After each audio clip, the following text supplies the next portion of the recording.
Olá, queridas e amáveis pessoas do YouTube, sejam bem-vindos a mais um vídeo do canal, mais um react, dessa vez por que você deve se preocupar com aquilo que é ensinado ao seu filho nas escolas.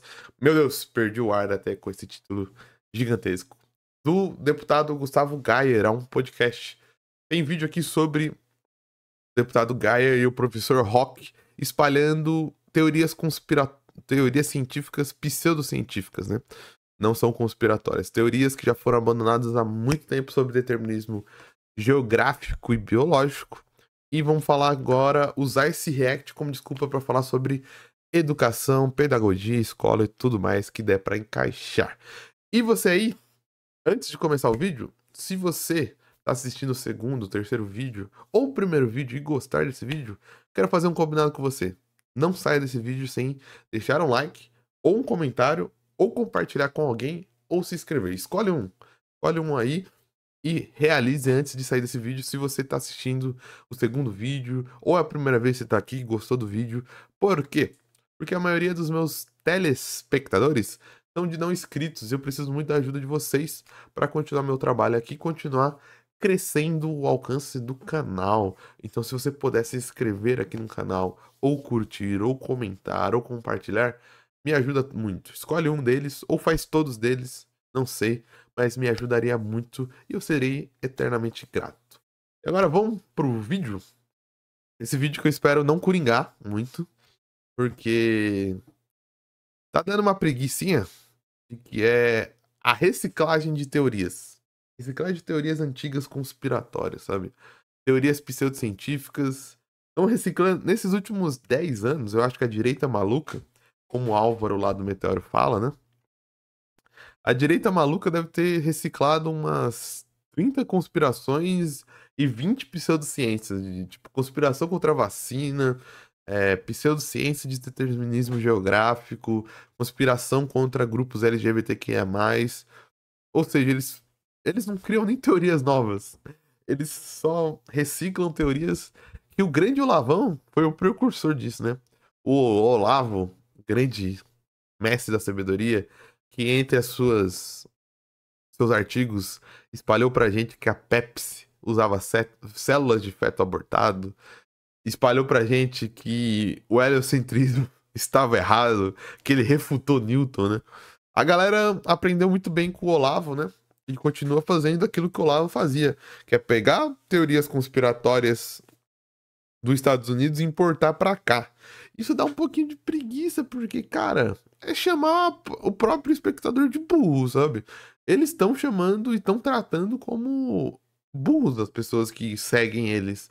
Porque, cara, são teorias pseudocientíficas que já foram abandonadas até por. Não é questão de tipo, a oposição abandonou. Sei lá, filósofos de esquerda abandonaram. Não, filósofos de direita, conservadores, liberais, já abandonaram essas teorias pseudocientíficas há muito tempo. Eugenistas. Determinismo geográfico é eugenista. Determinismo biológico é eugenista.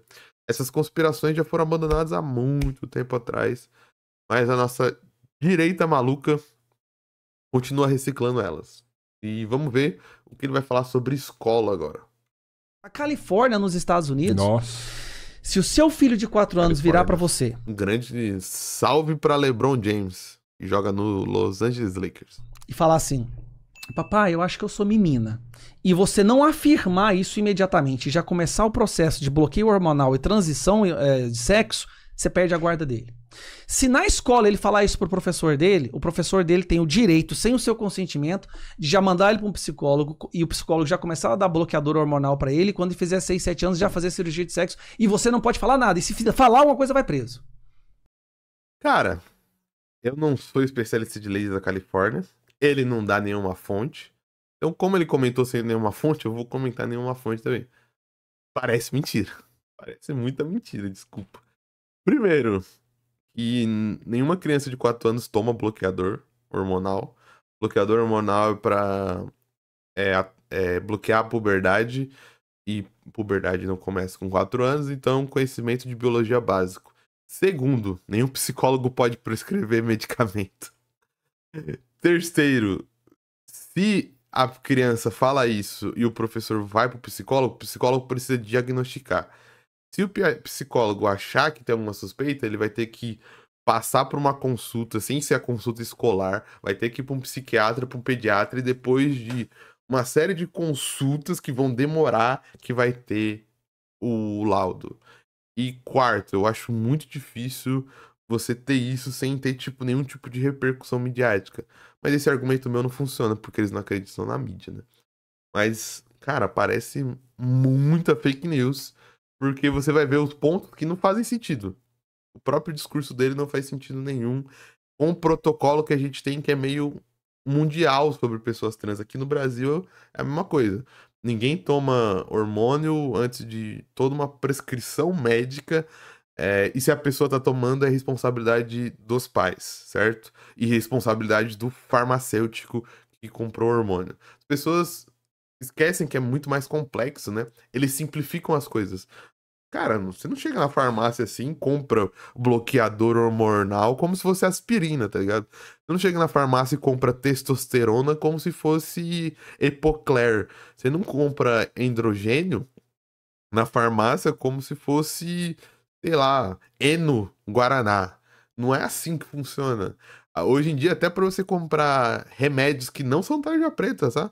Só que são remédios psicofármacos, né? E agem para depressão, ansiedade, você já tem que ter uma receita e preencher mês a mês. Toda vez que você vai lá na farmácia, você preenche uma receita de controle que vai para o Ministério da Saúde, o farmacêutico fica com uma cópia, você fica com uma cópia, tem toda uma burocracia. Agora imagina comprar hormônio bloqueador de puberdade, imagina comprar testosterona, sabe? Se a pessoa tá comprando sem um laudo médico, primeiro, irresponsabilidade dos pais, então os pais têm que ser investigados pelo Conselho Tutelar, para isso que serve o Conselho Tutelar. Segundo, responsabilidade do farmacêutico, esse farmacêutico tem que ser autuado por estar vendendo medicamentos que podem ter contraindicações sem receita médica, né? Não você cria uma conspiração de que o Estado tá prendendo as pessoas. Olha o nível que tá os outros países. Então o Brasil ainda tem salvação. Se você for olhar lá fora, eu penso, cara, ainda bem que eu tô no Brasil ainda, porque aqui a gente tem salvação. Então, a gente ainda tem salvação, mas aí eu vejo uma preocupação maior, principalmente com os jovens. E aí você falou assim, pô, se não mudar o sistema de ensino, daqui dias você fala assim, tira seus filhos da escola. Porque os moleques já crescem com a ideologia, total aceitação para essa política, sabe? É legal, é bonito, é humano aceitar isso. A forma que eles vendem é muito sedutora. A esquerda é atraente, né, velho? Você entende? É aquela semente do mal, é o fruto do pecado ali, ó, você vai ter tudo. Esquerda é atraente, tem uma ginga, tem um rebolado. Eles estão falando como se a esquerda fosse uma energia sobrenatural, né? É engraçado. Eles estão querendo associar ao demônio, mas sem associar, né? Tudo. Come sabedoria. Isso aqui. Aceita isso aqui que você vai ter tudo. E na outra não. Na outra você tem que trabalhar, você tem que ter responsabilidade. É muito mais.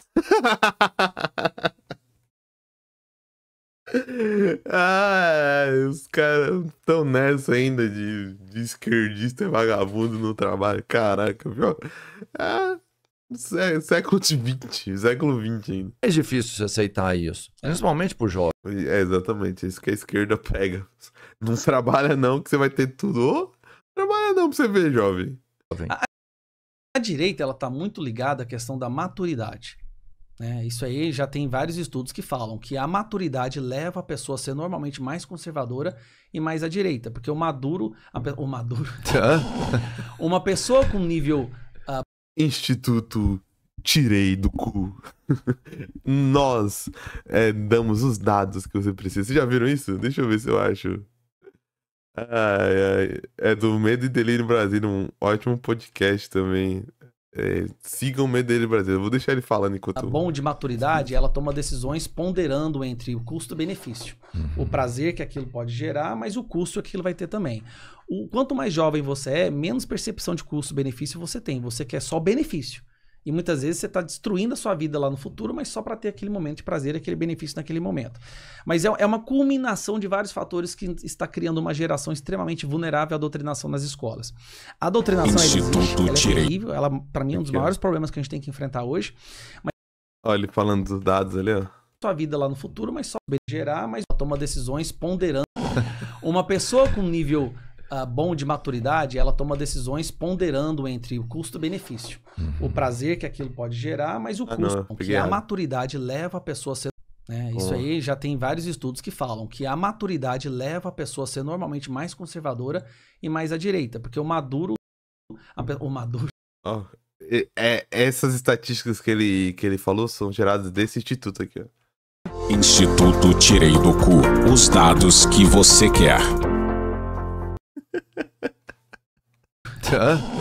Uma pessoa com nível bom de maturidade... O pior que eu fiz isso, né? Ele vai falar, né? Ele vai falar que eu sou de esquerda porque eu tô fazendo essas bobachadas. Ele vai falar, viu, ó, você não é maduro, você tá brincando com coisas... às vezes ele tem razão, né? Ela toma decisões ponderando entre o custo-benefício. O prazer... Mas, mano, não tem como tirar sarro do bagulho. Primeiro, o cara puxa o bagulho de, dualismo, sabe? Direita e esquerda é bem e mal. Não faz sentido nenhum, desculpa. Nem tô fazendo defesa ideológica de direita e esquerda, tá ligado? Mas vem com um dualismo barato de bem ou mal, depois maduro e imaturo. Putz, grilo. Como que vai discutir sério com isso? Pode gerar, mas o custo aquilo vai ter também. Quanto mais jovem você é, menos percepção de custo-benefício você tem. Você quer só benefício. E muitas vezes você está destruindo a sua vida lá no futuro, mas só para ter aquele momento de prazer, aquele benefício naquele momento. Mas é uma culminação de vários fatores que está criando uma geração extremamente vulnerável à doutrinação nas escolas. A doutrinação, ela existe, ela é terrível, ela, para mim, é um dos maiores problemas que a gente tem que enfrentar hoje, mas ela só chegou nesse nível de efetividade porque as crianças que estão indo para escolas hoje, elas estão vindo da primeira geração dos pais que foram doutrinados há 30, 40 anos atrás, que esqueceram como criar seus filhos. Então, é um feedback positivo. Caraca, malandro. 30, 40 anos atrás? 40 anos atrás, não sou muito bom de conta. 1983. Ditadura militar, parceiro. Você tá me falando que a ditadura militar doutrinou as crianças? Mano, não... Doutrinação. Resposta, não existe. Gente, escola. Pesquisa quantas escolas existem no Brasil. Pesquisa em quantos professores existem no Brasil. Pesquisa a realidade. Não vou cagar uma regra, me desculpe. Já vou pedindo desculpa antecipada, vou cagar uma regra. Geralmente quem fala isso tá com uma abstração do que é escola. Não faz ideia do que é escola, cara. Não faz ideia do que o professor passa numa sala de aula. Não tem ideia. Vou dar um exemplo. Um professor de ensino médio, sem ser português e matemática, história, geografia, biologia, física, química. Sabe quantas horas ele passa por semana com adolescente? Ele passa 2 tempos de 45 minutos. Dá o quê? Isso dá o quê? Dá 1h30. Pensa comigo. Você acha que em 1h30 o professor tá doutrinando o seu aluno? O aluno passa muito mais tempo no TikTok. Passa muito mais tempo com os pais. Passa muito mais tempo com a televisão. Passa muito mais tempo no YouTube. Passa muito mais tempo com os amigos. Esse cara, antes de chegar na aula, ele tem acesso a violência, pornografia, sem limites, jogos, todo tipo de conteúdo. Cara, a cabeça dele já tá sendo formada por um monte de exemplos. Quer dizer que o professor não tem influência? Tem influência. Mas essa influência de gerar robôs, manequins... Cara, você passa às vezes 1 ano pra tentar ajudar o aluno a entender o que é interpretação de texto. Eu não tô chamando ele de burro, não. Tô falando que o professor tá preocupado muito mais com, caramba, a sala ficar em silêncio pra ele ter uma aula de qualidade, tá ligado? O professor tá preocupado com conflitos. O professor tá preocupado, às vezes o professor de biologia, porque os alunos estão tendo atividade sexual já sem proteção e sem noção das coisas. E os caras criam essa abstração de que o professor está doutrinando. Pô, o professor tem uma relação de poder, mas quem dera tivesse esse poder todo. O professor tivesse esse poder todo, caramba, a gente só teria gênio sendo formado. Porque o tanto de professor que tá se esforçando, se matando pra tentar mostrar que o conhecimento é importante pra vida daquele aluno, não tá no gibi, cara. Não tá no gibi, tá ligado? Todo professor queria ter o poder que esse maluco acha que o professor tem. Mas sabe qual é a realidade? A maioria dos professores passam 1h30. No ensino fundamental, o professor vai passar... as maiorias das matérias tem 4 aulas, tirando... Quem passa mais tempo é o professor de português e matemática, porque tem mais aulas. Mas no ensino fundamental, a maioria dos professores passam 3 horas semanais com as crianças. 3 horas semanais. 3 horas semanais, isso mesmo que você ouviu. Me desculpe, mas se o seu filho tá entrando numa linha de pensamento que você não concorda, se ele tá ficando mal educado, é culpa sua, não do professor. Porque você é o responsável por criar ele. Foi você que deu a luz a ele, como pai, como mãe. É sua responsabilidade moldar essa criança. Quando ela vai pra escola, ela vai sim praticar o respeito, praticar a educação, praticar direitos civis. Mas ela vai lá pra construir o conhecimento sobre matemática, história, geografia, filosofia e tudo mais. Tá ligado? Agora, o nosso curso é matéria 1. Eles acham que é assim, né? O currículo é aula 1 é aula de gaysismo, como eles falam. Né? Aula 2, como Che Guevara era o herói. Aula 3, oração, Pai Nosso, São Marx. Aula 4, como ter atividades sexuais. Pô, aí, como que discute, tá ligado? Como discute com essa abstração? Não tem discussão. Mas, cara, e de novo, tô falando aqui do panorama geral. Agora imagine que eu tenho milhares de escolas com realidades diferentes. Eu tenho escola no interior do Brasil, eu tenho escola onde as crianças têm que andar quilômetros a pé. Eu tenho escola que as crianças têm que ir de barco em períodos de cheias lá no Amazonas. As crianças não conseguem ir para aula. Tanto que a Amazônia foi um dos precursores do ensino EAD aqui no Brasil. Pesquise sobre a história do ensino EAD lá no Amazonas. Eu tenho escolas no sul que as crianças não vão conseguir ir caso do frio. Eu tenho escolas que têm problema de estrutura. Eu tenho escolas com goteiras. Eu tenho escolas em áreas de violência. Eu tenho escolas em áreas de violências que ficam semanas sem aula porque a polícia subiu pra dar tiroteio. Agora, de verdade, você acredita que o problema da educação brasileira é uma suposta doutrinação que não tem nenhuma base na realidade? Então, me desculpe, mas é conspiratório demais, sabe? Ele se retroalimenta. Você cria uma geração enfraquecida, que não sabe, que perde um pouco a noção de como criar seus filhos, e essa geração cria filhos muito mais fracos. Quem criou essa geração foi não sei a sua idade, mas se você tem mais de 40 anos, foi a sua geração, né? Carentes, vulneráveis. E aí essa geração tá super predisposta a ser vítima da doutrinação. A próxima geração, eu não quero nem pensar como vai ser. Na verdade, nem vai ter a próxima geração. Porque essa que tá saindo já não consegue formar família, já não consegue ter relacionamentos duradouros, não consegue manter um emprego, são totalmente dependentes do Estado. Então a gente vai entrar numa espécie de colapso geracional. Mas vamos lá. Instituto Tirei do Cu. Os dados que você quer. Os pais é que tem que... A briga hoje não é política no que diz respeito à doutrinação. São os pais que têm que voltar a prestar atenção na criação dos seus filhos. Eles esqueceram. Ou foram ensinados equivocadamente como criar. Isso eu concordo. Isso eu concordo que a gente tem um problema generalizado de pais de todos os espectros políticos, de todas as orientações sexuais, não conseguindo criar. Isso é totalmente entendível. A gente tem uma ruptura tecnológica muito gigantesca. Todas as gerações vivenciaram, mas essa geração tem uma ruptura muito maior, porque o potencial das telas é gigantesco, né? Mas isso independe de ideologia, vai ter pais de direita, pais de esquerda, o que você quiser dizer, pais gays, pais heterossexuais, pais bissexuais, pais pansexuais, pais transexuais. Todo mundo tá com dificuldade, é uma crise generalizada sobre criação. Mas agora colocar isso numa suposta conspiração maligna e que a ditadura militar é responsável porque 30, 40 anos atrás a galera não falava que antigamente que era melhor? E não, a escola antigamente era melhor, tinha que ter moral e cívica nas escolas. criar seus filhos.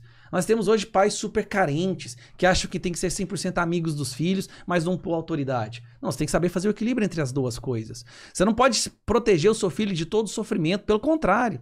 Como pai, você tem que poder, dentro da sua casa, produzir uma realidade mais próxima possível do que a vida real, para que quando essa criança se transforme no jovem e no adulto, ela tenha as ferramentas psicológicas necessárias para poder enfrentar frustração, para enfrentar sofrimento, tragédia. Só que os pais hoje não fazem isso. Toma o celular, toma isso, vou colocar o menino o dia inteiro em algumas aulas para não ter que criar. Aí você cria crianças fracas, que a qualquer momento de frustração elas não sabem lidar com isso, aí começa a automutilação. A taxa de suicídio hoje entre os jovens é a mais alta da história. Nem jovens que estavam presos nos campos de concentração têm a taxa de suicídio que nós temos hoje no mundo. Em alguns países maior que os outros. Mas de onde que está vindo essa taxa de suicídio? Jovens que não tiveram... Tem uma dica. Não é da doutrinação escolar. Pais que os ensinaram a superar frustrações. Tudo sendo muito protegido, muito fácil. Os bubble boys, né? A gente tem bubble boy. Cara, você é professor, né? Lida com a infância, com a adolescência. A gente também tem um... E de novo, aquela questão que eu sempre ressalto, porque eu acho muito interessante ressaltar. Galera da conspiração, elas enxergam o problema. Enxergam a realidade. Só que em vez de ir atrás de respostas na realidade... Porque, por exemplo, todas as perguntas que ele tá trazendo, eu não tenho resposta. Você provavelmente não tem resposta. Os pesquisadores estão atrás de respostas. A gente tem umas pequenas respostas. A gente tem respostas hoje de que você já não deve dar tela para suas crianças. A neuropediatria e a psicologia já dá essa resposta. Fala, ó, não dá tela para suas crianças. Medir o controle da tela das suas crianças. Controle dos pais na tecnologia. Veja com que seus filhos estão criando. Converse com seus filhos. A gente já tem algumas poucas respostas. Só que isso que acontece, a gente vai achando essas respostas aos poucos e a conta gota. Porque a conta é normal, a gente não tem como achar uma resposta do dia pra noite. Então, essa geração que não achou todas as respostas, a próxima geração, eu discordo dele, eu acho que vai ser melhor. Eu acho que elas vão ter mais respostas do que essa geração. Tá ligado? E baseado não no otimismo, baseado no que a gente tem construído de conhecimento. A gente tem construído conhecimento e visto que não funciona. Agora demora, leva tempo, dá trabalho. E aí que eles caem numa armadilha. Porque a conspiração, como eu falei em vídeos anteriores, a conspiração organiza o mundo e simplifica ele. A conspiração torna o caos incoeso. Torna algo que não estava coerente, incoerente. Torna toda essa bagunça que a gente tá vendo em algo simples de você engolir. E aí a conspiração é sedutora. E aí a conspiração, ela te agarra. Então, você tava vendo um problema real. Você tava vendo uma preocupação real. Só que agora você foi dragado pela conspiração. E quanto mais você entra na conspiração, mais fora do real você fica. Uma empresa de brinquedo lá. Cara, eu vejo coisa surreal, assim, sabe? Já vi filho entrando na loja e mandando no pai, assim, sabe? Eu quero isso, você vai comprar isso. E mandando calar a boca, assim. Eu falei, cara do céu, que coisa é essa? Que loucura, né? Eu já vi, é triste, não é? Nossa! Sabe o que eu acho super triste? Quando eu tô num restaurante com a minha família, aí entra uma família, uma criança ali de 4 anos, 3, 5, pequenininha. Que é as que fica na cadeirinha ainda, sabe? Aí senta o pai, a mãe, na hora a mãe já tira um tablet. Aqueles tablets tem aqueles negocinhos de segurar do lado assim, sabe? Cala a boca. Já joga pro menino, toma. Eu olho pra aquilo e falo, meu Deus do céu, você daria crack pro seu filho? Vou fazer uma pergunta honesta. Puta, isso foi de 0 a 100 muito rápido. Que isso, Gustavo? Que isso, cara? Me quebrou, mano. Nossa, de verdade. Caraca, que... Pior que ele tava entrando no flow, que eu falei, pô, concordo. Não que eu tenha esse pânico que ele tem, mas quando eu vejo isso no restaurante, eu falo, puta, que merda, sabe? Porque é uma chance desperdiçada, sabe? Uma família que podia estar contando sonhos, podia estar crescendo junto, uma família que podia estar conversando, criando laços, a mãe vai lá, o adolescente fica no fone. Puta, isso eu acho bizarro, cara. Não querendo... Desculpa, é um preconceito que eu tenho. Mas o cara que tá... A família que tem, tipo, 4 pessoas, daí a criança tá no tablet, o adolescente no fone, e os adultos não estão conversando. Eu fico, caraca, parceiro. E não é querendo... Às vezes eles estão de boa, tá ligado? Com isso, às vezes eles já conversaram, eu não sei como é o relacionamento. mas me assusta de verdade. E é um preconceito meu, e às vezes é isso. Eu olho, passo, não vou me meter na vida dos outros. Mas eu acho problemático mesmo. Mas aí ele vai 0 a 100 muito rápido. Que isso? Você daria crack pro seu filho? Não, porque você sabe que o dano que isso causa. Sim. Tá. O estímulo que colocar uma tela na frente de uma criança, o jeito que aquilo gera e produz dopamina no cérebro da criança é a mesma coisa do crack. É a mesma coisa. Calma. Eu entendi o exemplo, mas calma. Você pode dar tela pro seu filho com controle, supervisão e tempo definido. Inclusive, isso ajuda no que ele falou, né? A criar uma pessoa que tem controle das emoções, noção do tempo. Então, eu não sei a tabela exata, mas você acha na internet pesquisas de neurociência, se eu não me engano, tipo, primeira infância, sei lá, de 0 a 4 anos, é tipo meia hora por dia. Daí, segunda infância aumenta um pouquinho, adolescência aumenta um pouquinho, e é isso. Daí você controla, porque crack não tem dose segura, tá ligado? Crack não tem dose segura. E crack, você não quer que seu filho use telas, seu filho vai usar uma hora ou outra, ele vai trabalhar com isso. Na escola ele vai precisar de telas, então o que você faz é uma introdução segura, respeitando a idade dele, ensinando a ele e pedagogicamente, como ele falou. Você usa a tela como instrumento pedagógico. Ó, filho, meia hora. Ah, pai, não vou. Meia hora, tela, vamos brincar, vamos ler uma história, vamos ajudar a mamãe a preparar um bolo, vamos viver, vamos ser uma família, vamos construir laços.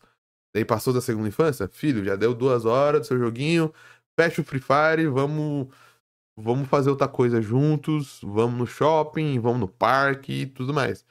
Você usa, ó, filho, você tem que se controlar, você tem que respeitar o horário. Vai chegar uma idade que você não vai ter o papai pra falar pra você sair da tela. Então você tem que criar a consciência que você tem que sair da tela. E assim vai fazendo o que ele não falou. E a gente tem poucas respostas. Você não precisa ir pra conspiração. Não são os professores doutrinando suas crianças. Calma, respira. A ansiedade está muito à flor da pele. É o Castanhari ao contrário. É a ansiedade. O Castanhari vai da ansiedade pro final do mundo. Ele vai pra ansiedade da conspiração com a tecnologia. É uma produção de dopamina constante, onde a criança precisa da próxima... Ah, eu esqueci, né? Deixa eu ver aqui. Eu esqueci de fazer o aviso. Tá. O estímulo que colocar uma tela na frente de uma criança, o jeito que aquilo gera e produz dopamina no cérebro da criança é a mesma coisa do crack. Tem que dar o aviso, né? Tem que dar o aviso. Dá o aviso do... Instituto Tirei do Cu. Os dados que você quer. Desculpa, parei. Última vez.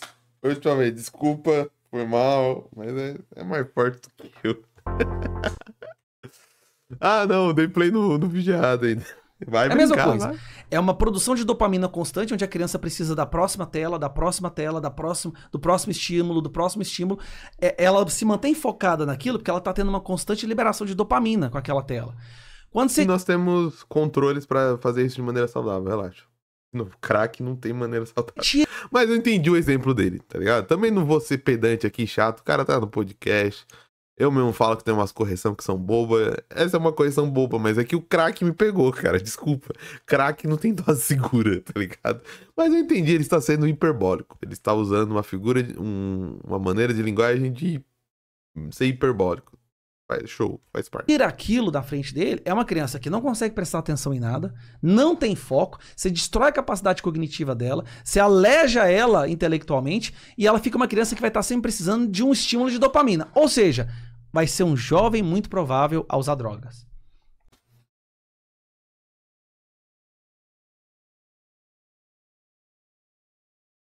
Desculpa, mas você... Instituto Tirei do Cu. Os dados que você quer. Desculpa. Ele pediu. Dele é uma criança que não consegue prestar atenção em nada, não tem foco, você destrói a capacidade cognitiva dela, você aleja ela intelectualmente e ela fica uma criança que vai estar sempre precisando de um estímulo de dopamina. Ou seja, vai ser um jovem muito provável a usar drogas. Vai ser um jovem muito provável a ter alguma espécie de vício. Porque durante toda a vida infantil dele, desenvolvimento da mente dele...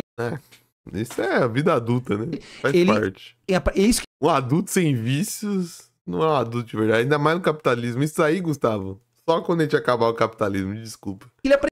Mas a vida adulta, os boletos fazem isso com a gente. Entendeu? E a culpa não é nem dele, vamos falar assim, né? A culpa é do pai e da mãe que não se querem se dar o trabalho de criar seus filhos. Se você tem filho, a sua profissão é secundária. Se você tem filho, sua vida é cuidar dos seus filhos. Não é só chegar de casa, não quero que meu filho me incomoda. Não, você chegou em casa do trabalho, é aí que o seu trabalho realmente começa. É aí que a sua missão de vida começa. E os pais perderam essa noção hoje. É isso então? É isso então. Espero que você tenha gostado. Desculpa as gracinhas, você me perdoa. Mas, pô, o que é a vida sem gracinha nenhuma? Uma gracinha boba. Não xinguei ninguém. A gente não tá rindo de característica física de ninguém. Deu uma risada, pô. Você concorda com o Gustavo? Mas, pô, você tem que me dar um mérito, vai. Foi engraçado a gracinha. A gracinha foi... Pô, uma risada sua eu tirei, vai. Você que viu até aqui o final discorda de mim, concorda com o Gustavo. Pô, vai falar que uma risadinha, nem que for um de canto de boca assim, eu tirei, vai.